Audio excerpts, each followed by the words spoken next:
Saudara, nama Presiden Joko Widodo diusulkan menjadi Ketua Umum PD Perjuangan menggantikan Megawati Soekarno Putri. Usulan ini muncul dari putra sulung Presiden Soekarno sekaligus kakak Megawati, Guntur Soekarno Putra.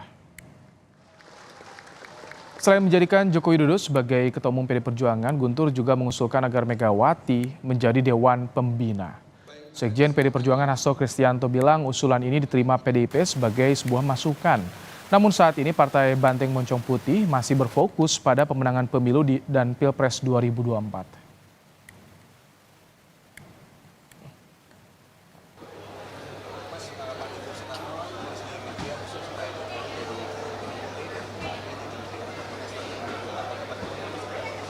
Ya, di dalam media tersebut kan memang disampaikan opini untuk menyampaikan berbagai gagasan-gagasan. Ya, sebagai gagasan tentu saja kami menerima sebagai masukan, tetapi terkait dengan PD Perjuangan skala prioritas memenangkan pemilu. Ini Rakernas yang keempat. Dan kemudian Rakernas kelima akan dilakukan setelah pemilu, baru pada tahun 2025 akan dilaksanakan kongres partai yang keenam. Nah, di dalam kongres itu kedaulatan berada di tangan anggota. Wacana Presiden Joko Widodo menjadi Ketua Umum PDI Perjuangan menggantikan Megawati Soekarno Putri diusulkan putra sulung Presiden Soekarno yang juga kakak kandung Megawati, Guntur Soekarno, dalam rubrik opini di harian Kompas dengan judul Indonesia, Jokowi, dan Megawati Pasca 2024. Guntur menilai usai lengser menjadi presiden, Jokowi perlu melanjutkan karir politiknya. Guntur menjabarkan Megawati bisa sebagai Dewan Pembina dan Jokowi sebagai Ketua Umum PDI Perjuangan. Bicara soal posisi Ketua Umum partai politik, Megawati Soekarno Putri dalam pidatonya di Rakernas PDIP menegaskan tak mungkin orang luar dipilih tiba-tiba jadi Ketua Umum Parpol. Hal ini disampaikan Megawati yang kembali mengingatkan kalau dirinya dan Presiden Jokowi sama-sama kader dan petugas partai. Saya pun petugas partai loh. Ditugasi oleh Kongres Partai untuk menjadi dipilih oleh kalian untuk bertanggung jawab sebagai ketua umum. Saya pun kader.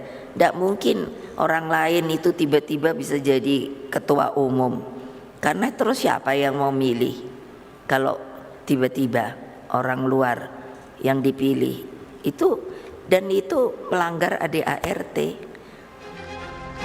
Adanya usulan dari putra sulung Presiden Soekarno yang menyarankan Jokowi menjadi Ketua Umum PDIP, Ketua DPC PDIP Solo FX Hadi Rudiatmo mendukung sepenuhnya.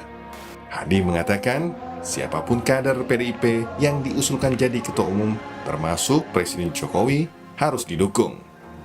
Setuju kan, ini pokoknya sing kader PDI Perjuangan diusulkan oleh siapapun berarti punya potensi. Pak Jokowi diusulkan untuk menjadi Ketua Umum PDI Perjuangan kan? Iya. Ya ora masalah toh, berarti aku ya mohon maaf. Aku ya katut untuk kesinggung-singgung karena dulu bareng Rudi kan ngono. Kan gitu. Berbeda dengan efek Rudi, Wali Kota Solo yang juga putra sulung Presiden Joko Widodo, Gibran Rakabuming Raka, tak mau berkomentar soal ayahnya diusulkan jadi Ketua Umum PDIP. Gibran menegaskan itu bukan ranahnya. Kemarin udah ditanyakan ya, jangan ditanyakan lagi ya. Saya juga nggak akan menjawab itu, bukan ranah saya. PDI Perjuangan memiliki mekanisme sendiri dalam memilih ketua umumnya. PDIP dikabarkan baru akan membahas soal pergantian ketua umum setelah gelaran pemilu 2024 usai. Forum pergantian ketua umum akan digelar lewat Kongres ke-6 partai pada tahun 2025. Di arena itulah bisa terlihat apakah usulan Jokowi jadi Ketua Umum pengganti Megawati akan terrealisasi atau tidak. Tim Liputan Kompas TV.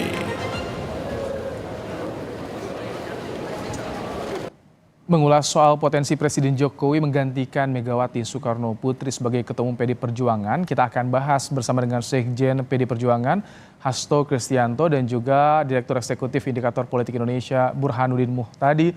Selamat sore Mas Hasto, Mas Burhan. Selamat sore, Mas Ibrahim. Sore, Mas Burhan. Mas Hasto. Baik, Mas Hasto, opini yang dituliskan Pak Guntur ini sudah didengar oleh Bu Mega sejauh ini, Mas Hasto? Ya sudah, karena Ibu Mega ini sarapannya membaca koran, melihat berita, dan kemudian melakukan dialektika dalam alam pikir terhadap seluruh hal Tanggapannya yang gimana, Mas Hasto? direnungkan.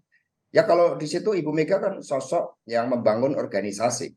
Ibu Mega ini sosok yang menghormati bagaimana kultur partai dibangun. Kalau terkait dengan Ketua Umum PD Perjuangan, kami sudah punya mekanisme yang mantap, yang sudah teruji, bahkan sudah menjadi kultur partai, yaitu melalui kongres, yang mana kedaulatan tertinggi berada di tangan anggota yang disampaikan oleh utusan. Apa yang disampaikan Mas Guntur itu sebagai suatu masukan, tetapi dari arus bawah PD Perjuangan, kesadaran ideologisnya, kesadaran kulturalnya, memang menempatkan emotional bonding yang begitu kuat dengan Ibu Mega.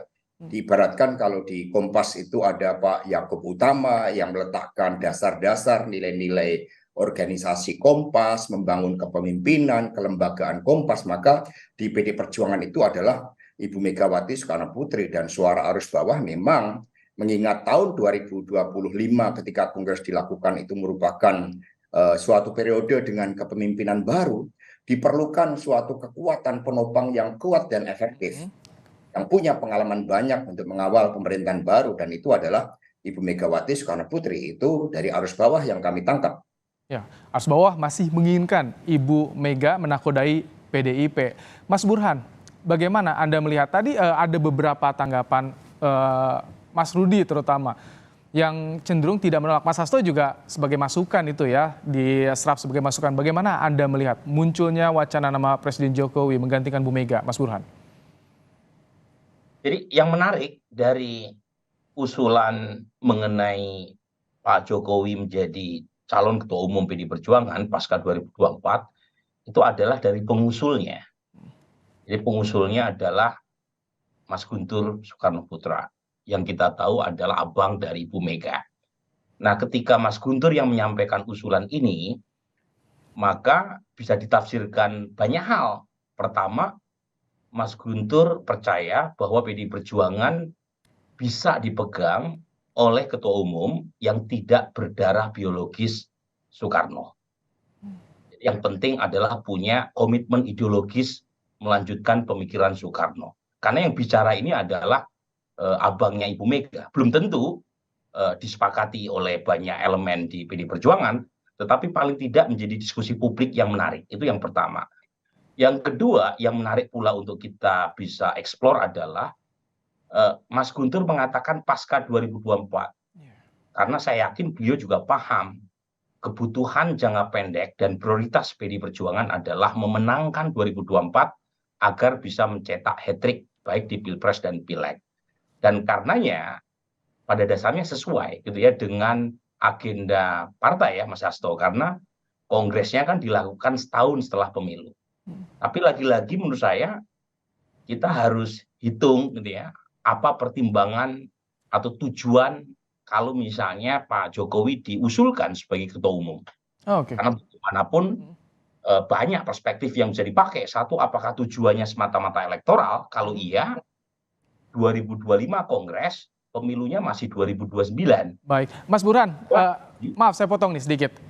Kalau misalkan ada yang membaca, ini buat ngunci nih Jokowi untuk menegaskan positioningnya mendukung PDIP di pemilu ini dan tentunya Ganjar Pranowo. Apakah ini bisa dianggap makna ke sana, Mas Burhan? Ya, namanya spekulasi ya bisa aja, Mas. Ya, tetapi pertanyaan saya, kalau ngunci sepanjang belum mendapatkan mandat dari peserta Kongres PD Perjuangan, apa dong yang dikunci? Apakah hanya sekedar janji-janji atau PHP gitu ya? Dan kalau misalnya hanya sekedar itu, pertanyaannya apakah Pak Jokowi tergoda? Ini kan jangan-jangan beliau masih seperti sekarang, belum oleh sebagian kalangan dianggap belum sepenuhnya mendukung calon yang diusung oleh PD Perjuangan. Jadi menurut saya banyak hal yang kita bisa diskusikan dari usulan Mas Guntur, tetapi tafsiran bahwa itu bisa diartikan supaya Pak Jokowi lebih all out membantu PD Perjuangan sangat masuk akal. Apalagi jangan lupa Mas Guntur menulis opini di Kompas kan setelah Kaisang jadi ketua umum PSI. Jadi sangat mungkin lah ditafsirkan ke situ. Tetapi poinnya adalah tadi tujuannya apa menjadikan Pak Jokowi sebagai ketua umum.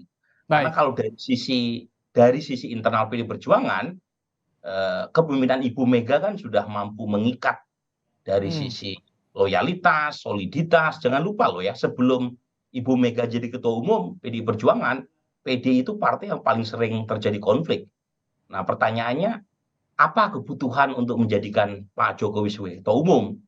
Apakah alasan elektoral, ataukah alasan regenerasi, dan seterusnya? Itu yang harus didiskusikan juga, bukan semata-mata siapa yang jadi tetap apa alasannya. Mas Hasto, tadi kalau misalkan soal politisnya ditangkap dari pernyataan Mas Burhan, bagaimana? Kalau misalkan mencerna isu ini dari PDIP seperti apa? Apakah juga bisa berdampak bagi elektoralnya PDIP di pemilu ini, Mas Hasto?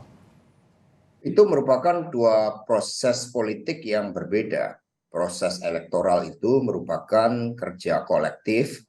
Untuk pilpres, faktor capres dan cawapres tentu saja memiliki faktor dominan yang cukup tinggi, tetapi tetap harus di-backup oleh kekuatan yang terorganisir, dan kami mengembangkan kekuatan yang organik, yang menyatu dengan rakyat antara parpol pengusung dengan relawan, sehingga tidak ada terkait dengan proses lain untuk Kongres 2025.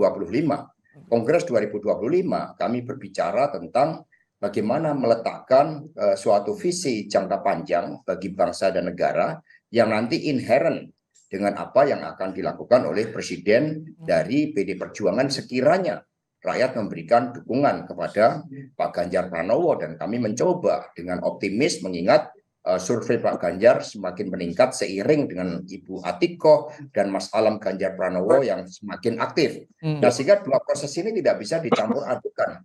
Kami tidak akan menurunkan marwah Kongres untuk elektoral, karena Kongres ini menyampaikan seluruh aspirasi dari anggota partai sebagai cermin kedaulatan tertinggi berada di tangan. Tapi mungkin nggak Pak Hasto, tapi mungkin tidak kalau misalkan di luar dari keturunan biologi Soekarno ini bisa menakodai PDIP ke depan?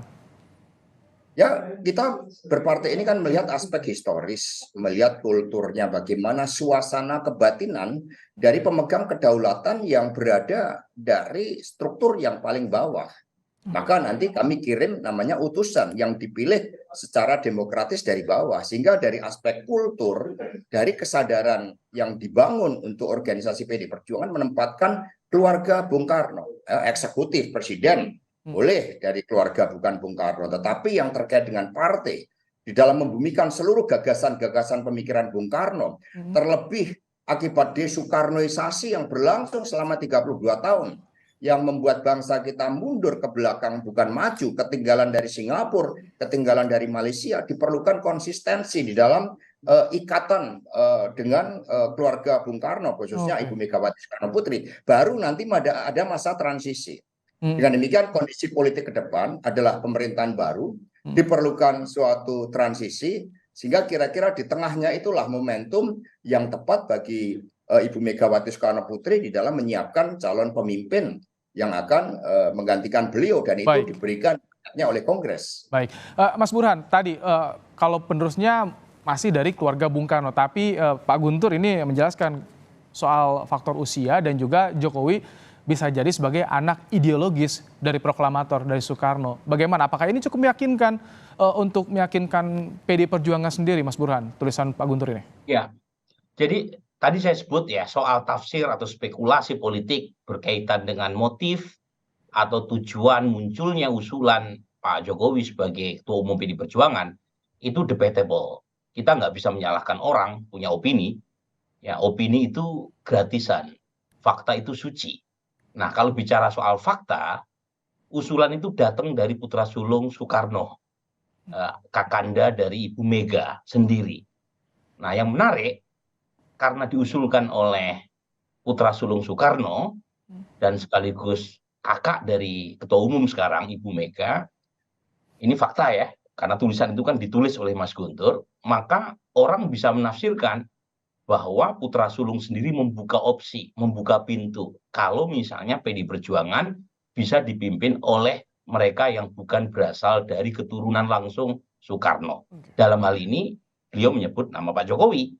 Yang kedua, beliau juga menyebut faktor usia terkait dengan regenerasi di PD Perjuangan pasca Ibu Mega. Nah, menurut saya sih idenya menarik, tetapi lagi-lagi yang punya mandat adalah peserta Kongres PD Perjuangan. Kalau misalnya peserta Kongres PD Perjuangan masih menganggap bahwa keturunan biologi Soekarno itu tidak bisa diabaikan dalam konteks regenerasi pasca Ibu Mega, ya itu bagian dari pilihan PD Perjuangan yang kita harus hormati. Jadi kalau misalnya Mas Guntur punya ide dan itu juga diterima bahwa bukan hanya keturunan biologis, tapi yang penting adalah pelanjut ide-ide atau pemikiran ideologi Soekarno, itu juga terserah dari peserta Kongres. Tapi yang paling penting adalah sedikit aja, yang paling penting adalah ini adalah satu wacana publik yang sehat buat demokrasi dan saya yakin sehat buat PD Perjuangan. Baik, Mas Hasto, saya ingin pandangan Anda. Jadi kalau misalkan dari Anda pribadi ini, ada aspek tadi keturunan biologis, ada anak ideologis. Nah, kalau misalkan Pak Jokowi kan sering disebut sebagai kader terbaik yang dimiliki PD Perjuangan. Apakah ini stratanya bisa di atas, lebih diutamakan nanti dibanding ketimbang soal aspek biologis, Mas Hasto? Kami diajarkan di sekolah partai bahwa dedikasi bagi bangsa dan negara itu tidak pernah mengenal kata akhir. Bung Karno mengatakan, for fighting a nation, there is no journey's end.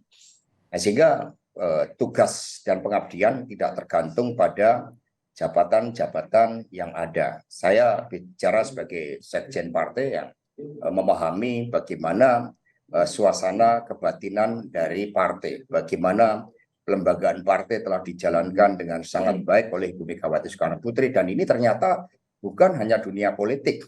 Dalam dunia media misalnya kita mengenal Pak Yaakob Utama yang ternyata di Kompas juga dikenal sebagai sosok yang membangun organisasi dan kemudian beliau mempersiapkan pemimpinnya. Pemimpin di Kompas kan tidak dipilih oleh wartawan-wartawan dari Kompas misalnya. Sebagai analogi, apalagi ini suatu partai yang mengemban suatu cita-cita yang sangat besar bagi masa depan bangsa dan negara, dan melihat a fighting spirit, jadi dedication of life dari Ibu Megawati Soekarno Putri, juga dari dukungan arus bawah, apa yang dilakukan oleh beliau mendapatkan ruang yang begitu besar. Tetapi bagi Presiden Jokowi, nanti begitu beliau menyelesaikan tugas-tugasnya, tetap ada suatu ruang dedikasi bagi bangsa dan negara. Karena di PD ini pemimpin kolektif kolegial. Kami juga menyiapkan teknokrat-teknokrat partai sehingga seluruh ide pemikiran gagasan Bung Karno dapat dijabarkan dengan baik oleh suatu direction dari ketua umum yang betul-betul lahir dari rahim perjuangan PDI Perjuangan, sehingga tidak bisa dikontradiksikan apapun posisinya. Katakan ketua umumnya Bu Mega sesuai dengan arus bawahnya, dan kemudian beliau menyiapkan masa transisi untuk 5 tahun dari 2025 ke 2030. Di situ Bapak Jokowi memiliki peran-peran yang sangat penting di dalam melanjutkan tugas perjuangan dan dedikasinya. Isu ini akan menjadi diskusi yang menarik tentunya di tahun politik yang sudah mulai menghangat. Terima kasih Mas Hasto, Mas Burhan telah menyampaikan pandangannya dalam program Kompas Petang sore hari ini. Sehat selalu Bapak-bapak.